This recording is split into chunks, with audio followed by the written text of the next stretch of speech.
If you've been watching our channel for a while, you might think that Mark and Jody make retirement complicated. They don't only think it, they say it. They do say it. They leave that in the comments. But here's what we're going to do today. We're going to walk you through the fact that retirement is really simple and it can be successful if you do the things that we suggest right now on this video. Let's go. Okay. First thing is, retirement is a redesign problem. It's not something that is a reward. Okay. If you think of it that way. So right. When you first retire, you think, oh my gosh, this is a huge reward. I get it. Oh my God, this is wonderful. No. If that's the way you're going to spend the next 10, 20, or 30 years of your life, like you won something, then you're going to have a problem. If you think of it as, okay, I had my career, I've earned enough money, I've talked to a financial advisor, I know I have enough money to get through the next 10 or 20 years, but now I need to get into redesign phase. So I think... And people will think, what the heck does that mean? Yeah, so I think that especially for those of us who are high achievers in life and certainly high achievers in our careers, you know, we ultimately may have been overthinkers in some way, shape, or form when we were needed, fulfilled, and had a purpose. And if you were a person who was an overthinker then, now that you have free time, no clarity, and lack of purpose, you can overthink this stage as well, right? So overthinking is just becomes a pattern. I think it's important to note that you have to redesign with enthusiasm, redesign with a framework, redesign with a plan, and that's me being quite a bit of an overthinker. Right. But not to overthink it, but to redesign it actively. It doesn't redesign itself. And if you don't redesign your life and really go about this phase with intention using the 7 pillars that we've created and talk about a lot on our videos, you will more than likely probably find yourself in what we call retirement drift. And that doesn't show up suddenly. It's not like, oh my gosh, I got retirement drift. Right. You might not even know you're in it because it's slow, it's gradual, it's a deterioration of your health, it's a deterioration of your wellness, it's a deterioration of your relationships, it's a deterioration of your marriage, it's a deterioration of so many components of your life. So what we suggest, to keep it simple, is just agree that, okay, I'm going to sit down, I'm going to listen to Mark and Jody, I'm going to watch more videos, and I'm going to redesign this phase of life so that it's successful. It's not complicated. It's just a mindset shift. That's the first thing. Yeah, and I think it leads really clearly into the second thing, that structure creates energy. It creates clarity around your design, and it will help you in the future. So again, it's not complicated, but you do need some form of structure. And we retire thinking that we don't want structure anymore. It's just a natural feeling of, I'm tired of having to get up every day and go to work and do the same thing, whether you liked your job or not. You want to get away from structure. Right. Problem is, when you get away from structure, that's how you get yourself in trouble, because you wake up every day and you might lay in bed scrolling with your phone. You might go out and have a cup of coffee. You might turn the TV on, might watch news for 2 hours, then the morning shows, and all of a sudden it's lunchtime. You're like, what am I going to do?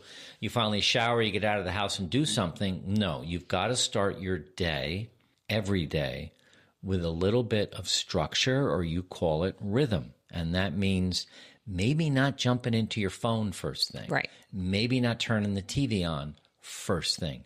Give yourself 15 minutes. Yeah. Give yourself a half an hour of just settling into the day, reflecting on yourself. Write down the 3 gratitudes that you have, 3 things you're looking forward to. Maybe read a little scripture like we do.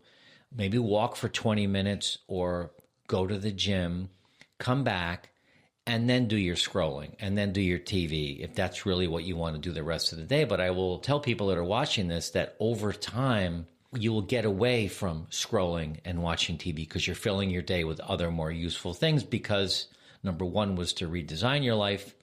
Number 2 is to bring back a little bit of structure. Well, and I think the partner to structure is boundaries and accountability. Right. So, in that second bucket, you have to include boundaries to protect your time and accountability. Are you holding yourself accountable to do the things that you have in your structured time? So yeah. The third thing we want to talk about to work on this to make it simpler than you think has to do with purpose. And we all always had purpose in our lives, either during our career or if you were a stay-at-home mom or dad, you had purpose. And when you stepped away from that and you stepped into this phase where we say, okay, now it's time to relax and do whatever we want, you lose your purpose. Right. You've got to think about purpose, and it has to be personal. It's got to be something that resonates with you. It's got to be volunteering at an organization that serves the food insecurity or heart disease or cancer or the library or reading to children or whatever it might be, but something that's personal to you so that it resonates and you enjoy it. Right. And you have a reason to get up in the morning. Because purpose prior to this was probably tied to your identity, probably tied to your title, and probably tied to your career goals. Right. So making that quick flip in your head that purpose is now personal should give you some clarity on what direction to go. Yeah, so it's important to do that. Yeah. Relationships will flounder when you step away from your career. That's just a normal process of leaving your job. Right. Because you're replaced, and those relationships don't easily follow with you. So the simple answer is you've got to agree that you've got to find a way to get out and meet new people. And that could be resurrecting relationships from decades ago, people you went to high school with or college. It could be your neighbor next door. It could be, if you have an older neighbor who lives next door like we do, we have Klaus, who just lost his wife. Spending some time with them once a week. How can I help you? Is there something I can do? There's so many different ways in which to meet people, but you have to do it intentionally. Right.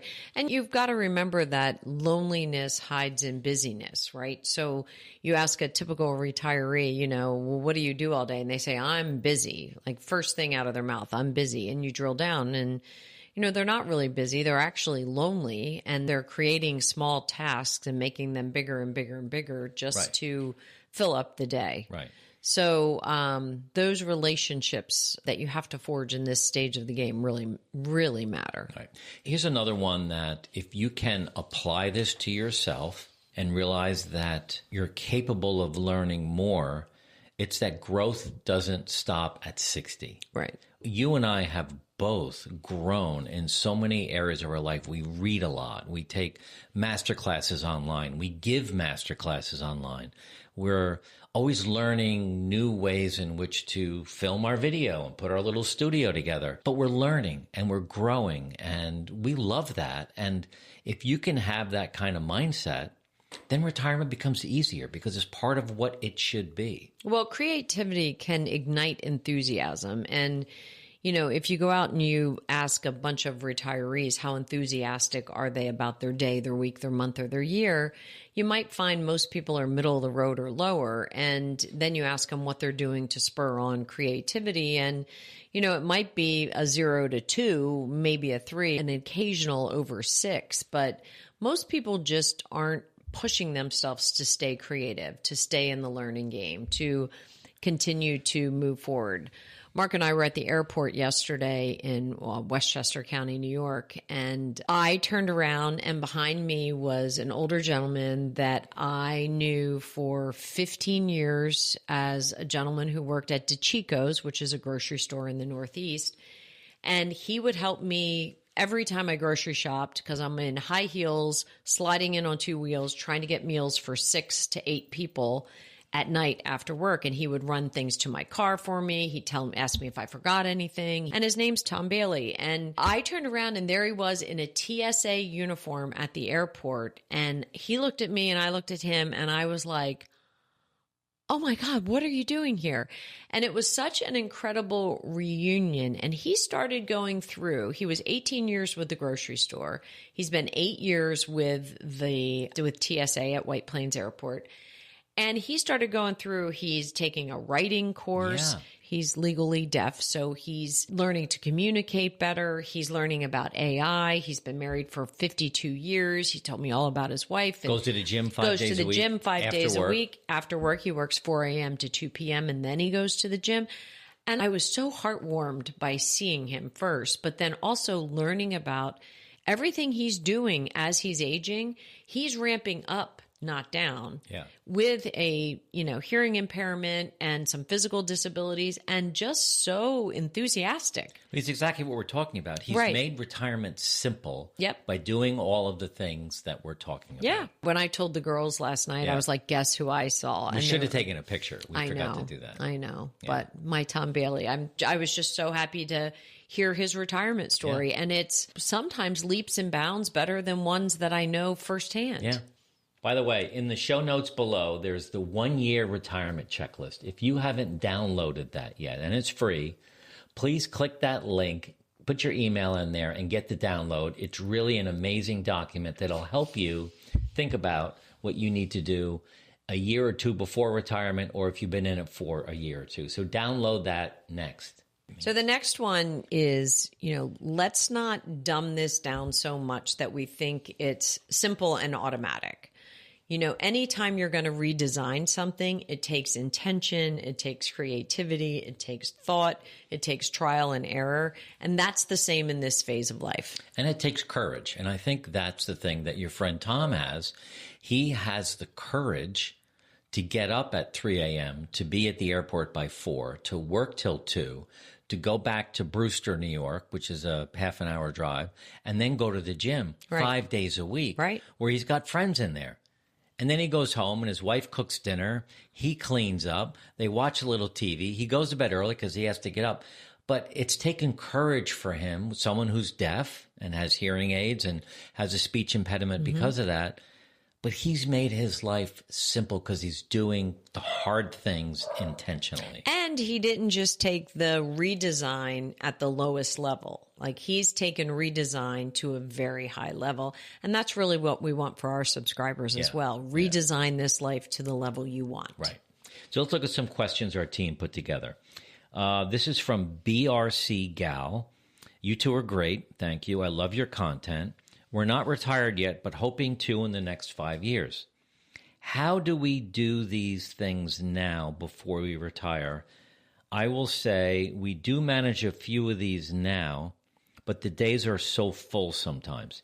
And this was from a video, 25 life changes that finally made us happy. I can't remember all 25, but obviously there were a lot. I think that if there are any things on that list that you're doing, first of all, celebrate that. It's really important to celebrate. Secondly, make your wish list of the next 4 or 5, and then the ones that you want to do once you retire. So you now have a list of 25. You're working your way through it. You're celebrating what you're doing. You're adding a few more to it. And then you're thinking about next steps when you do retire in 5 years. I would agree. And, don't sell yourself short on some of the things that you're already doing. Maybe they need to expand, maybe they need to be more intentional, but you're probably already doing quite a few of them. Just make it more intentional, put some boundaries around it, and make sure that you execute consistently. Yes, great. Here's a question from the same video from Alisona. Hi, great video. What about the toxic people we cut out of our lives? How do you use forgiveness in all of that? Do you forgive but still cut them loose? Thank you for all your hard work creating these topics. I'm a really good forgiver. I tell people I have forgiveness cards. So no matter what you do to me, you're forgiven. You're on a forgiveness journey, and you've actually, through your spiritual journey, have found a new way to forgive. So I think that's personal. But cutting the toxic people out is not a selfish thing to do. It's something that you need to do so that you can live this phase of life healthier and happier. So for those toxic people in your life who have done things to you, who have put you in situations that you were uncomfortable in, I have started to separate the person from the action. So I can forgive the person. I can't forgive or forget the action. So I'm, like Mark said, on a forgiveness journey, especially with people who were or are very close to me, who do some things that are, the action may be unforgivable, but I find a way through my spiritual journey to forgive the person. I do still remember the action. So I'm still working on that. But as far as cutting toxic people out of your life, I personally feel it's fully within your right to decide who's in and who's out of your circle, however big your circle is. And it's okay to let some people go from that circle. And they may be toxic because they want to leave your circle. They don't want to be in it to begin with, or they perhaps don't deserve to be in it, and they're hurting other people within the circle. It's a tough one. Yeah. Here's another question. You two are sharp ex-corporate people. Okay. This is from that same video. Now is your time to pursue your passions. What are they? Where can you use all your skills to help others now that you don't really need to earn an income from it?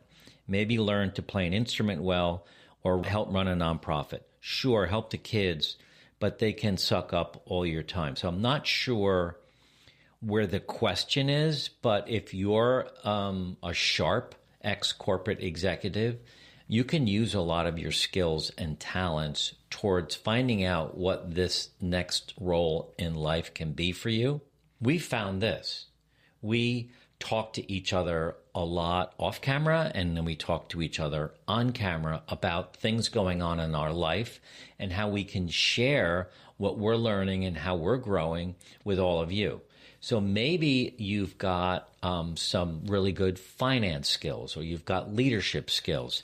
Nonprofits run today because they have a huge engine of volunteers. Without volunteers, nonprofits would not exist. So whatever your skills and talents are, go out and find a few nonprofits whose cause you find interesting and you're passionate about, and then interview them like a job interview. You're interviewing them. Is this the kind of place you want to hang your hat and spend 2 hours a week or 3 hours a week? And start small. Find out best place to start is where you're interacting, I think, with the customers that they serve, their clients, and then work your way inward to help with management. And the only adjunct I would have to that is, if you assess the things that you did in your career and the things that you were good at, just put the caveat next to it. Make sure it's things you liked to do as well. A lot of us are good at things because we had to be good at them, and I would not want to carry some of those things into my retirement or my purpose or my nonprofit passion. Kind of like Annette from our mastermind. She was an accountant. She started an accounting firm. She grew it. It was a super large accounting firm. She wants really, honestly, nothing to do with accounting and finance right now because she did that. Been there, done that, built the business, all good to go. And now she wants to tap on her creative side. She also wants to tap on her strength side. She also wants to tap on her leadership qualities. So, make sure that just because you were good at it, heck, I'm really good at pumping gas. No, you're not. I am. You are? I'm really good at pumping gas. Okay. I do not want to pump gas. I do as not a job. Want to make that my goal as a retiree. I'm really good at cooking, but Mark likes to cook. So not really good, kind of good. Moderately I cook good? for two reasons. Oh. One, whoa. I love cooking. Two, I like the food that I cook. And with that, we'll say good night. Good night, Alice. So hope you enjoyed this video. This next one is the retirement advice that everyone's following that's keeping you stuck. So watch this video next.